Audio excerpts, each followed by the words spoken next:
Alright, so today's session is about what not to do in CET 2024.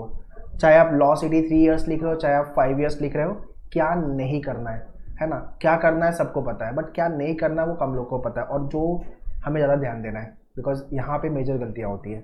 So last time I mean when we had a live streaming, so उसमें अक्टूबर से कैसे पढ़ाई करनी है, this is what the topic I got from the student. तो वो भी मैं डिस्कस कर दूंगा. मैंने ऑलरेडी वीडियो बनाया हुआ है 3 इयर्स और 5 years.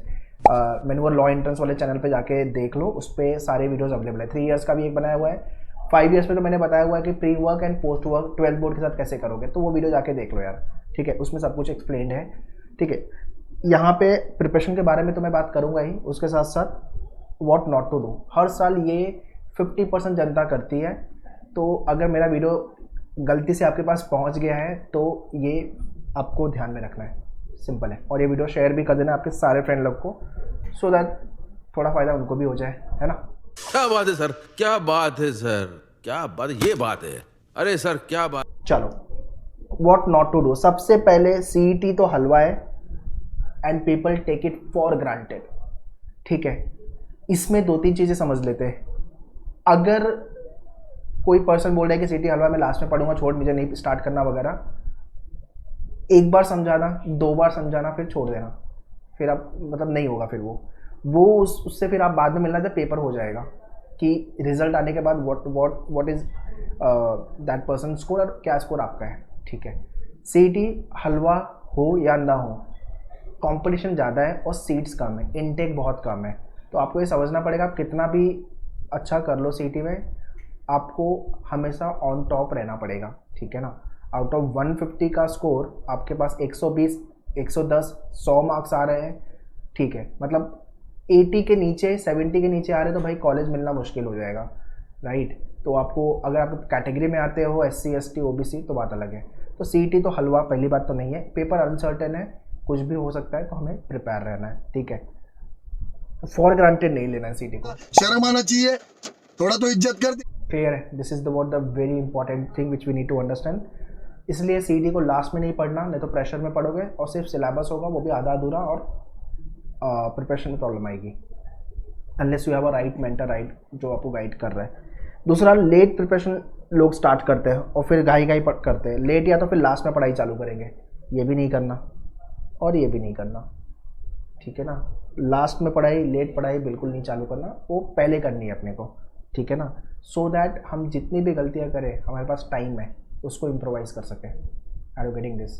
So do start your early preparation. चाहे आप 3 इयर्स CET लिख रहे हो, चाहे आप 5 इयर्स लिख रहे हो सकता है कि अभी आपको 1 ही घंटा मिले, 2 ही घंटे का टाइम मिल रहा हो, ओके, कोई बात नहीं, बट एटलीस्ट स्टार्ट तो करो यार. ठीक है ना? बाद में आपको टाइम ज़्यादा मिलेगा तो उस हिसाब से पढ़ लेना, बट एटलीस्ट स्टार्ट करना ज़रूरी है. नहीं तो हम क्या होता है कि हम हर दिन मुहूर्त निकालते हैं, आज वो दिन स्टार्ट करेंगे, दशहरा आ रहा है तब चालू करेंगे, दिवाली में नारियल फोड़ के फिर स्टार्ट करेंगे, और डेट एक्सटेंड होती रहती है. ठीक है, GK, अच्छा वही थर्ड पॉइंट वही है, GK एंड इंग्लिश तो लास्ट में चालू बिल्कुल भी नहीं करना. ये बहुत लोग गलती करते हैं. मतलब इंग्लिश को तो फॉर ग्रांटेड लेता है यार. इंग्लिश में पढ़ना ही क्या है भाई? मतलब इंग्लिश में वोकैब है, ग्रामर है, RC है, हो गया, बात हो गया यार. इंग्लिश टॉपिक पढ़ के अगर होता तो बात अलग थी. इंग्लिश का सेक्शन टॉपिक पढ़ के प्रिपेयर करने वाला सेक्शन तो है ही नहीं. इसके लिए आपको न्यूज़पेपर में, लेक्चर में भी, when I was taking lecture classroom Dadar Borivali या लाइव में भी मैं लेक्चर ले रहा हूँ, तो मैं हर बार बोलता हूँ भाई इंग्लिश के लिए न्यूज़पेपर रीडिंग कर रहा है क्या? Many people who are, I mean there are people who are, I mean doing on daily basis. कुछ लोग मुहूर्त के हिसाब से या तो फिर मूड के हिसाब से पढ़ रहे हैं, या तो मुहूर्त या तो मूड. ठीक है, आज पढ़ा कल मूड नहीं है, नहीं पढ़ते हैं. उसके बाद चल दिवाली एक नया टाइम है तो अच्छा दिन है, ऑस्पिशियस डे है, स्टार्ट करते हैं. ठीक है, तो ऐसा नहीं चलेगा. There has to be consistency, there has to be like dedication की भाई करना ही करना है without fail. Page 1 editorial page, ये तो करना है अपने को. वोकैब पे काम करना है, ग्रामर पे काम करना है. ठीक है, GK it is very very vast area. इसलिए मैं बोल रहा हूँ कि आपका जो मेन्यूअर के डैशबोर्ड पे जितने भी वीडियो है, जितने भी हैंडआउट्स है, वो तो ख़त्म करना ही है. और आपकी जो मेन्यूअर की बुक मिली है, वो स्टैटिक GK की बात कर रहा हूँ. उसके बाद रेफरेंस बुक में लूसेंट सबको रिकमेंड करता हूँ, only for the GK, not for other section. Other section के लिए अपना जो मटेरियल है वो सफिशिएंट है, अलग से कुछ नहीं लेना. Those who have join Manuar, live classroom, self study या बुक ऑर्डर किया, अपने टेस्ट लिया, भाई अलग से कुछ नहीं लेना आपको. ठीक है, आपका जो स्टडी मटेरियल है सॉर्टेड है। और लास्ट में workshop I will be taking, तो I keep on guiding you, ठीक है। तो जीके और फिर करंट अफेयर्स, 1 साल का करंट अफेयर्स, ठीक है ना। तो मंथली करंट अफेयर्स आपके डैशबोर्ड पे हैंडआउट्स वीडियो अवेलेबल है, kindly go and watch that. No revision, people don't revise. आज मैंने क्या पढ़ा, मतलब बेड पे जाने से पहले एक 10 मिनट रिकॉल करो कि हाँ आज मुझे क्या क्या पढ़ा, कितना याद है, कितना पेंडिंग है। ये 5 मिनट का टाइम लगेगा, फटाफट ये कर लो, ठीक है। प्रोग्रेस बार, आपका प्रोग्रेस को भी ट्रैक करो, ठीक है, कि हाँ ये दिन मैंने आज ये पढ़ा, कल मैंने ये पढ़ा, परसों ये भी को मेरा इतना पढ़ के हो गया, टिक टिक क्रॉस क्रॉस अभी बाकी है। तो इस तरह से अपने को पढ़ाई करनी है। ये सब लोग नहीं करते हैं, वो सिर्फ आते हैं, लेक्चर अटेंड करते हैं, घर जाते हैं, बुक भी नहीं उठाते, प्रैक्टिस भी नहीं करते, और कभी मूड हुआ तो प्रैक्टिस किया, रैंडम पढ़ लिया, हो गया। भाई ऐसा सीटी नहीं होगा, ठीक है ना। No notes, mix notes. मैं दादर में ही लेक्चर ले रहा था, Dadar it was I think Vasai और बोरीवली, ठीक है। तो वहाँ पे एक बुक में बच्चे ने सारे नोट्स बना के रखे हैं, मतलब उसी में मैथ्स कर रहा है, उसी में इंग्लिश, उसी में लॉजिक, क्या है ये, ठीक है। अलग अलग बुक बना लो यार। वो नोट्स आपकी ऐसी बनाओ कि जब एग्ज़ाम का टाइम हो या जब भी आप टॉपिक टेस्ट या फुल लेंथ लिखने जा रहे हो तो एटलीस्ट उसको रिवाइज करो। वो तो मतलब कहीं से भी नहीं है, मतलब इसको बोलते हैं ऑर्गेनाइज हुए प्रिपरेशन करना। थोड़ा सा ऑर्गेनाइज होकर पढ़ाई करो ना, ठीक है। पढ़ाई तो सभी करें, थोड़ा ऑर्गेनाइज हुए करोगे तो आपके लिए भी ईजी होगा। और एग्जाम के 1 हफ्ता 10 दिन पहले उठा के रिवाइज भी माना तो आप उसी बुक को रिवाइज मारोगे जो आपने पूरे साल लगा के यार एक नोट्स प्रिपेयर किया, एक किट रेडी किया, एक सिनॉप्सिस रेडी किया हुआ है हर सेक्शन को लेके, ठीक है। तो ये आप अलग अलग बुकलेट बना लो, ठीक है। रॉन्ग गाइडेंस और मेंटरशिप, 40% 50% जनता यहाँ ही परेशान है। ऐसे ऐसे कोचिंग ज्वाइन करें जिनको सिलेबस भी नहीं पता, या तो रैंडमली सिलेबस कवर हो जा रहा है, एग्ज़ाम के डे की स्ट्रैटेजी क्या होनी चाहिए, मॉक वगैरह नहीं है, random mock they are writing और they don't have a mock, ठीक है। रिलेवेंट मॉक होना जरूरी है, वो तभी हो पाएगा जब भाई एग्जाम फैकल्टी खुद लिख रहा है। So at Manuar we write the exam every year. हर साल की मेरी एनालिसिस का वीडियो आपको यूट्यूब पे मिल जाएगा, जाके देख लेना, और उससे आपको काफ़ी आइडिया आ जाएगा कि हाँ सीटी में क्या क्या पूछ रहे हैं लास्ट 3-4 साल से, ठीक है। And those who have clear some of the exams, किसी ने फैकल्टी ने एग्जाम लिखा है, खुद क्लियर किया है, वो आपको बेटर तरीके से बता पाएगा, ठीक है ना। So do choose your mentor wisely, ठीक है। If you have join Manual, so I keep on coming to the centres live class, तो वहाँ पे भी आप मिलके मुझसे बात कर सकते हो। बाकी मेरा लाइव स्ट्रीमिंग चालू है, every Tuesday live streaming will be there on Manual law entrance channel, ये वाले चैनल पे।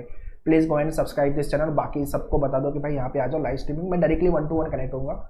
आपके जो भी डाउट क्वेश्चन वगैरह है I will guide you, okay. Okay, आते हैं अभी प्रिपरेशन पार्ट पे। देखो यार, अभी आप 3 इयर्स प्रिपेयर करो या 5 इयर्स प्रिपेयर कर रहे हो, ठीक है। आपको आपकी प्रिपरेशन मॉर्निंग, आफ्टरनून, इवनिंग ये पार्ट में डिवाइड कर दो। अगर आपको लग रहा है यार ये तो पॉसिबल नहीं है, तो आप अपने हिसाब से टाइम कन्वीनियंट ले लो, 2-3 घंटे का टाइम निकालो, जिसमें न्यूज़पेपर तो आपको 1 घंटा करना ही है। वर्ड पावर मेडिजी के वीडियोस मैनुअल के डैशबोर्ड पे सारे आगे जाके देख लो यार, आपके लिए बना हुआ है वो। 20 से 25 मिनट लगेंगे। ग्रामर के सारे रूल्स एंड वीडियोस वो कवर करो आप, ठीक है। उसके बाद आपका 1 घंटा डेली का जीके मुझे चाहिए, बिकॉज जीके कोई नहीं पढ़ता और क्या पढ़ना वो भी नहीं पता, ठीक है। तो ये नेक्स्ट वीक में जो लाइव स्ट्रीमिंग अपन करेंगे जीके को लेकर चाहिए तो कर लेते हैं, है ना। And do tell me in the comment box कि नेक्स्ट लाइव स्ट्रीमिंग इस टॉपिक पे चाहिए, will do the live streaming on that, ठीक है। तो धीरे धीरे live streaming if you want us to increase तो अपन इंक्रीज भी करेंगे, ठीक है। तो एक तो ये पार्ट हो गया।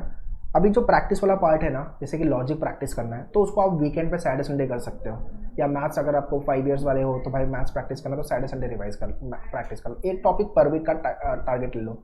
मैथ्स में 1 टॉपिक पर वीक, और लॉजिक में 2 टॉपिक हो रहा है तो अच्छी बात है, या 1.5 टॉपिक हो रहा है, ठीक है। इंग्लिश 1-1 टॉपिक उड़ाना चालू करो। इंग्लिश तो मतलब ऐसा कर लो यार, पूरे डैशबोर्ड पे वीडियो देख के खत्म करो और प्रैक्टिस करना चालू कर दो। नवंबर डेडलाइन ले लो इंग्लिश के लिए, ठीक है ना। मतलब स्कूल वाला ही पार्ट है यार, ग्रामर है, फिर वो कैब वाले क्वेश्चन है, और पैसेजेस है जो सॉल्व करने हैं आपको।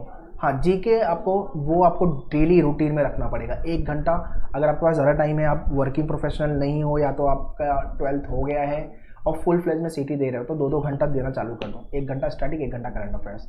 इतना करते हो तो आपका सीटी में अच्छा स्कोर बनेगा। और सीटी प्रिपेयर करो तो यार टॉप मारने के बारे में सोचो, आसान है टॉप करना, ठीक है। बिकॉज अगर आपको राइट डायरेक्शन मिल जाए, राइट मेंटर मिल जाए, राइट कोचिंग मिल जाए आपको, और आप मेहनत करने के लिए अगर रेडी हो तो आप आराम से कर पाओगे, ठीक है। So that's all in this video. I think काफ़ी कुछ चीज़ें मैंने इसमें क्लियर कर दी है। बाकी if you want to join us for the classroom live class, ये सारी डिटेल्स है, आप चेक कर लो, डिटेल्स डिस्क्रिप्शन में भी मैंने डाला हुआ है। Andheri is the new centre coming up, so those who are near to the Ghatkopar और near to the metro line और वांट टू जॉइन अस, और गोरेगांव, जोगेश्वरी, अंधेरी, जो भी मुंबई सबर्बन एरिया है, if you want to join us for the Andheri centre, you can contact our team. Okay, we are coming up with the Andheri centre, and बाकी दादर, बोरीवली, वसई, थाने तो है ही, तो वहाँ पे भी आप विजिट कर सकते हो। बट हाँ, सीटी की पढ़ाई चालू करो, ये सारी गलती नहीं करनी है, चाहे आप मैनुअल स्टूडेंट हो चाहे आप मैनुअल स्टूडेंट नहीं हो। आपको ये चीज़, ये पॉइंटर्स लिख करके ना stick on the wall where study, ऐसे बहुत सारे टिप्स मैं देते जाऊँगा आगे लाइव स्ट्रीमिंग में भी, ठीक है। So that's all guys in this video. I hope ये सारे videos live streaming must be helping you in terms of your preparation, और आपको भी एक क्लैरिटी मिलते जाएगी, ठीक है। नेक्स्ट वीडियो में मिलते हैं। All the best, thank you.